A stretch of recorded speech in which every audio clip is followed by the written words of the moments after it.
Assalamualaikum warahmatullahi wabarakatuh. Perkenalkan, saya Rusidina Sabila Fauzi STM ARK selaku dosen pembimbing kelompok B17 pada mata kuliah Masyarakat Cerdas. Mata kuliah ini menjadi wadah bagi mahasiswa untuk menerapkan ilmu dan teknologi secara langsung di masyarakat, sekaligus mengembangkan sikap kritis, kreatif, inovatif, dan peduli terhadap lingkungan di sekitarnya. Dalam pelaksanaannya, mahasiswa menerapkan proses desain rekayasa seperti engineering design process atau EDP, prototyping, pengujian pengguna atau user testing, dan design thinking untuk menciptakan solusi yang relevan dan bermanfaat. Melalui pendekatan metode etnografi, mahasiswa juga belajar memahami kebutuhan masyarakat agar solusi yang dihasilkan tepat guna dan sustainable. Saya membimbing kelompok yang melaksanakan proyek di Desa Sebauk, yaitu ada Muhammad Tesar, Rara Anjali Absarini, Irfan Haris, Yurida Normala Salri, dan Bilfred Lungguk. Saya sangat mengapresiasi, sangat semangat dan tanggung jawab mahasiswa dalam menjalankan kegiatan ini. Semoga hasil proyek mereka memberikan kontribusi positif bagi masyarakat Desa Sebauk, serta menjadi pengalaman berharga dalam menumbuhkan rasa tanggung jawab sosial dan semangat berinovasi. Terima kasih dari saya. Wassalamualaikum warahmatullahi wabarakatuh. Oke ya, baik. Assalamualaikum warahmatullahi wabarakatuh. Perkenalkan, saya Muhammad Tesar dari kelompok dengan NIM 2301020052 dari kelompok B17 Sebauk. Hari ini saya akan mempresentasikan tentang aplikasi konsultasi makanan. Pendahuluannya, pola makanan masyarakat sering tidak memperhatikan kandungan gizi, itu juga jelas. Akses ke ahli gizi masih terbatas dan kurang praktis, contohnya seperti itu. Dan diperlukan sistem digital yang membantu masyarakat mengenai kandungan gizi dan berdiskusi langsung. Jadi solusi yang saya berikan adalah aplikasi berbasis AI untuk mendeteksi makanan, menampilkan nilai gizi, serta konsultasi dengan ahli dan komunitas. Kami melakukan observasi ke Tanjung Sebauk, tepatnya pada tanggal 17 September 2025 melakukan konsultasi dengan Ketua RT di Tanjung Sebauk. Pada awalnya saat itu sedang adanya acara di perpustakaan Bersinar Kampung Bisa. Jadi masyarakat juga pada ngumpul di situ. Jadi kami agak sedikit menunggu untuk akhirnya bisa berkonsultasi dengan Pak RT mengenai kondisi di Kampung Sebauk, Tanjung Sebauk. Dan kami melakukan EDP 1 dan 2, Engineering Design Process, di mana design thinking kami dilakukan pada tanggal 19 September 2025 untuk memecah masalah hingga ke solusi. Kami menempel sticky note yang berupa apa saja yang pernah kami lihat. Lalu dari situ kami menentukan apa aja kriteria masalah apa aja yang ada kemungkinan di Tanjung Sebauk. Lalu kami dari kriteria itu kami pecahkan lagi, kami lihat lagi ada masalah, menentukan masalahnya apa aja, dan kami dari masalah itu kami menentukan solusinya dan kira-kira seperti apa solusi untuk digitalnya. Lalu pada EDP yang kedua kami melakukan sketsa, yaitu sketsa tentang bagaimana aplikasi yang akan kami buat.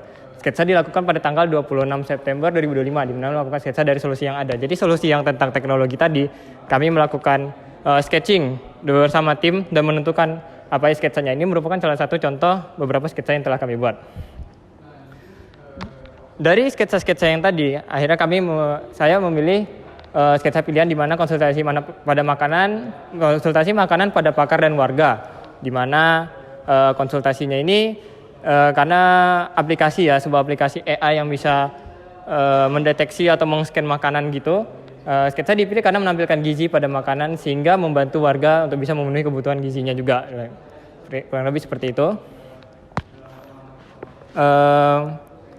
Lalu pada minggu kelima, tepatnya pada tanggal 10 Oktober minggu 10 Oktober, kami melakukan prototype dan user testing. Kami membuat prototype, di mana prototype ini adalah sebuah aplikasi scan makanan dengan cara memfoto. Dari situ nanti nutrisi-nutrisinya tuh akan bisa dilihat dari hasil scanan makanan tadi. Dan kami melakukan user testing ke salah satu warga namanya Bu Linda, dan dia bilang aplikasinya bagus, tapi mungkin perlu ada tambahan. Contohnya seperti mungkin bisa nambahkan resep makanan. Jadi saya juga bisa tahu katanya makanan apa aja, rekomendasi makanan apa aja yang bagus untuk kesehatan juga gitu. Dan mungkin untuk nutrisi mungkin bisa ditambah lagi.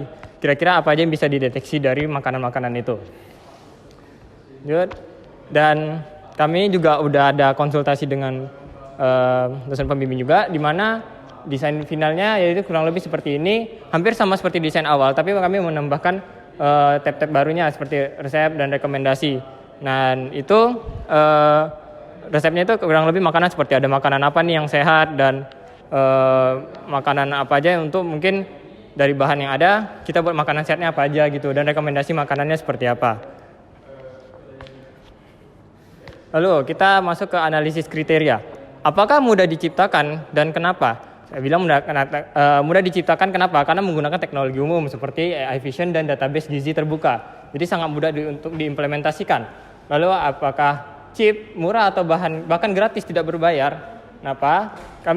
Saya mengatakan cheap karena berbasis open source dan cloud-nya gratis. Biaya pengembangannya juga operasional sangat rendah karena untuk mengupdate-nya kita biayanya mungkin lumayan rendah.